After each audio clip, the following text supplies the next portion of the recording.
একজন স্বপ্নে থেকে জিজ্ঞাসা করলেন, ওগো আল্লাহর পয়গম্বর, মৃত্যুর যন্ত্রণা আপনি কেমন কষ্ট পেয়েছেন? হযরত মূসা আলাইহিস সালাম বলেন, কতগুলি বিষাক্ত কাঁটা আমার শরীরের ভিতরে ঢুকাইয়া সমস্ত রোগের মধ্যে পেঁচাইয়া কয়েক হাজার লোকে একজনের টান মারলে যতদূর কষ্ট হবে এর চাইতে বেশি কষ্ট আমি মূসা হয়েছি।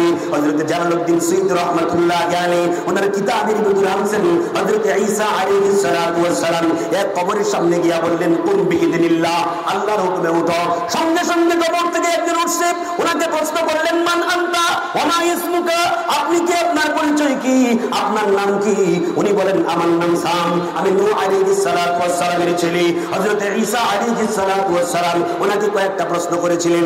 একটা প্রশ্ন হলো এই রকম, ওগো আল্লাহর পয়গম্বর সাম আলাইহিস সালাতু ওয়াস সালাম, আপনার চুলগুলো সাদা হয়ে গেছে, আপনি যেই যুগের নবী ওই যুগে তো চুল সাদা হওয়ার কোনো সিস্টেম ছিল না, চুল সাদা হয়েছে হযরত ইব্রাহিম আলাইহিস সালাতু ওয়াস সালামের যুগ থেকে, এর আগে মানুষের চুল সাদা হইতো না।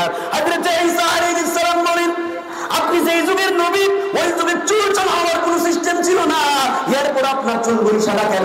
হযরত সাম আলাইহিস সালাম বলেন, ও ভাই ঈসা, আল্লাহর পয়গম্বর, আমার চুল সাদা হওয়ার কারণ হলো আমি যেই মাত্র কবর ছিলাম, আমার একটা বিশ্বাস ছিল কিয়ামতের আগে কবর থেকে আমার আর উঠতে হবে না, কিন্তু যেই মাত্র কুম বিইذنিল্লাহ, আল্লাহর হুকুমে আমার ভিতরে যখন প্রাণ এসেছে, আমার ভিতরে যখন রূহ এসেছে, আমি যখন কবর থেকে উঠবো, আমি চিন্তা আমার পেরেশান হয়ে গেল, না জানি কিয়ামত কায়েম হয়ে গেছে, আল্লাহর সামনে দাঁড়াইয়া কি জবাব দিব, আল্লাহর সামনে দাঁড়াইয়া কি জবাব দিব, এই চিন্তায় আমার চুলগুলি সাদা হয়ে গেছে। ভাই আমার লক্ষ্য করে দেখুন, আমি আপনাদেরকে যে পয়েন্টটা বুঝাইতে চাই, হযরত ঈসা আলাইহিস সালাতু ওয়াস সালাম ওনাকে প্রশ্ন করলেন, আপনার ভিতরে যে রূহ আসছে, এটা আপনি কি দুনিয়াতে কয়েকদিন থাকতে চান নাকি, না আবার কবরে চলে যেতে চান? যদি থাকতে চান, আল্লাহর কাছে দোয়া করব, ফরিয়াদ করব, আল্লাহ যেন আপনাকে কয়েকদিন থাকার সুযোগ যেন করে দেয়। হযরত সাম আলাইহিস সালাতু ওয়াস সালাম বলেন, ও ভাই ঈসা, আমার ভিতরে যে রূহ এসেছে, আমি যে কবর থেকে জিন্দা হয়েছি, এটাকে নেওয়ার জন্য আজরাইল কি আবারও আসবে নাকি? হযরত ঈসা আলাইহিস সালাম বলেন, আপনি তো আল্লাহর নবী, আপনি তো পয়গম্বরের ছেলে, আপনি আজরাইলকে তো ভয় পান কেন? হযরত সাম আলাইহিস সালাম বলেন, ও ভাই ঈসা, এখন পর্যন্ত আজরাইলের সাক্ষাৎ আপনার সাথে হইছে না, আজ থেকে ৩,৫০০ বছর আগে অথবা ৪,০০০ বছর আগে আমার দেহ থেকে রূহ বের করা হয়েছিল, আজ পর্যন্ত মৃত্যুর যন্ত্রণা বলতে পারি না। মায়ের আবার লক্ষ্য করে দেখুন, শুরু আল্লাহর নবী বিশ্বনবী রাহমাতুল লিল আলামিন যেদিন দুনিয়ার থেকে বিদায় হয়ে যাবে, আম্মা জান আয়েশা বলেন, নবীজিকে চাদর দিয়ে ঢেকে রেখেছি, হঠাৎ করে আমি তাকায় দেখি নবীজি একটা হাত চাদর থেকে বের করে আবার বাইরে বের করে আবার ভিতরে ঢুকায়, পা ভিতরে ঢুকায় আবার বের করে, এইরকম অবস্থা শুরু করে দিয়েছে। সাকরাত আরম্ভ হয়ে গেলে, মৃত্যুর যন্ত্রণা যখন শুরু করে যায়, ওই মুহূর্তে দেখবেন মানুষগুলো এইরকম উল্টা পাল্টা শুরু করে বা এক অস্থিরতা শুরু করে। হযরত আম্মা জান আয়েশা বলেন, আমি তাকায় দেখি নবীজির একটা হাত ভিতরে ঢুকায়, হাতগুলি ভিতরে ঢুকাইতেছে, আবার বের করতেছে, পা বাইরে বের করে আবার ভিতরে ঢুকাইতেছে। আম্মা জান আয়েশা বলেন, হে পৃথিবীর মানুষেরা, আমার ধারণা পরিবর্তন হয়ে গেল। আমি এতদিন পর্যন্ত ভেবেছিলাম দুনিয়ার সমস্ত মানুষের মৃত্যুর যন্ত্রণা হলেও আল্লাহর নবীর মৃত্যুর যন্ত্রণা হবে না।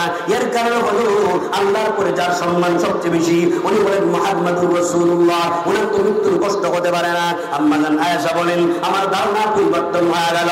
আমি যেই মাত্র আল্লাহর নবী বিশ্ব নবী রাহমাতুল লিল আলামিন ওনার শরীর থেকে চাদর মুবারকটা উঠালাম, এমনি তাকায় দেখি নবীজির মাথা মুবারক থেকে পা মুবারক পর্যন্ত এমন কোন পশম মুবারক নাই যেখান থেকে আল্লাহর নবীর গাম বের হয় না।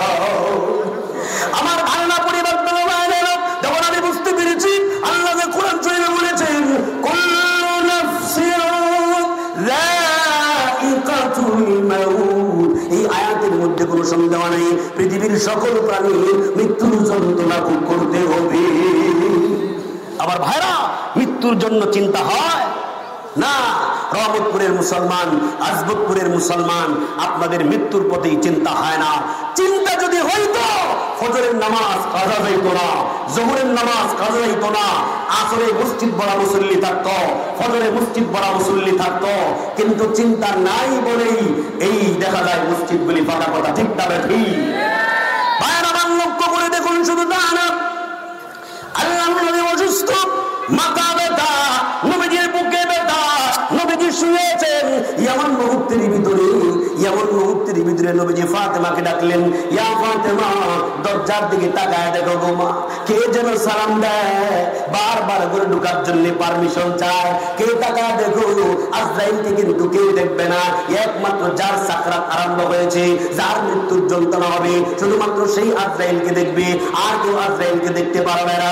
ভাইরা আমার লক্ষ্য করে দেখুন, আল্লাহ নবী বলেন দরজার দিকে তাকাও, কে যেন বারবার সালাম দেয়, ঘরে ঢোকার জন্য পারমিশন চায়। হযরতে ফাতেমা রাদিয়াল্লাহু আনহা দরজার দিকে তাকালেন, তাকায় দেখে একজন মানুষ আল্লাহর পক্ষ থেকে অর্ডার করে দেওয়া হলো, হে আজরাইল, তুমি প্রকাশিত হয়ে যাও, আমার ফাতেমার সামনে প্রকাশ চাও।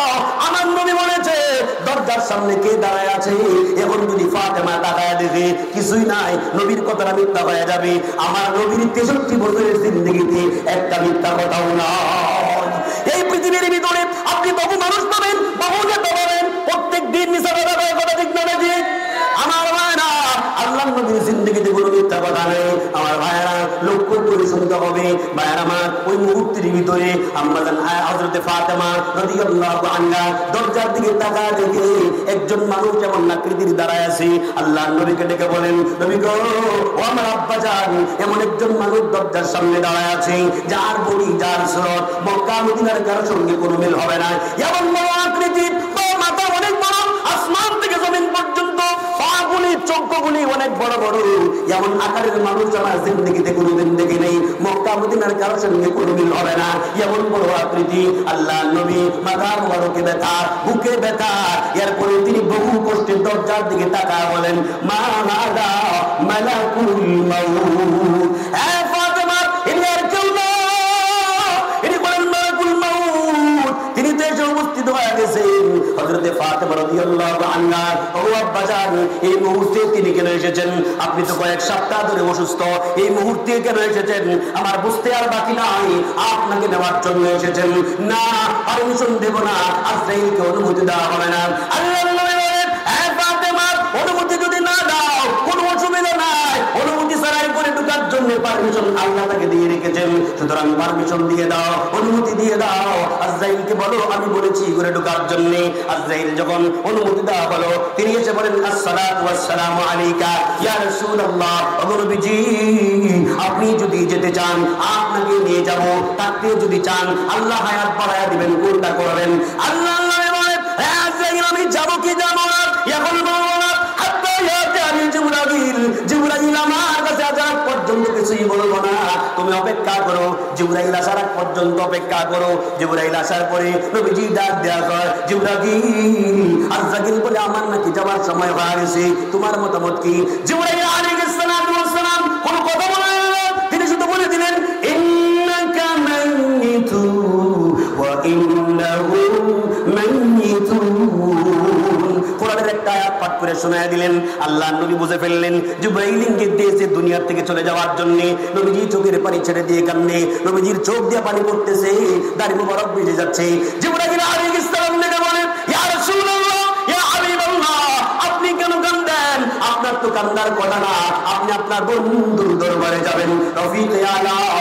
দুনিয়াতে আপনার নাজ নেয়ামত পরকাল ইহকালের চাইতে আরো বেশি হবে, সম্মান বেশি হবে, আপনি কেন কান্দেন? নবীজি তখন ডেকে বলে, জিবরাইল, আমি আমার জন্য কান্দি না, কার জন্য কান্দেন? আপনার কলিজার টুকরা মেয়ে ফাতেমার জন্য।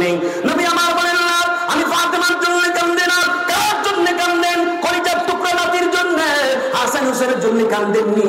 জিবরাইল আলাইহিস সালাম বলেন, ওগো নবীজি, হাসান হোসেনকেও তো আল্লাহ সুসংবাদ দিয়েছে, তারা জান্নাতের যুবকদের লিডার হবে, আপনি কেন কান্দেন? নবীজি তখন বলে, না না, আমি ফাতেমার জন্য কান্দি না, হাসান হোসেনের জন্য কান্দি না, আমি কান্দি আমার গুনাহগার উম্মতের জন্য। জোরে বলুন সুবহানাল্লাহ।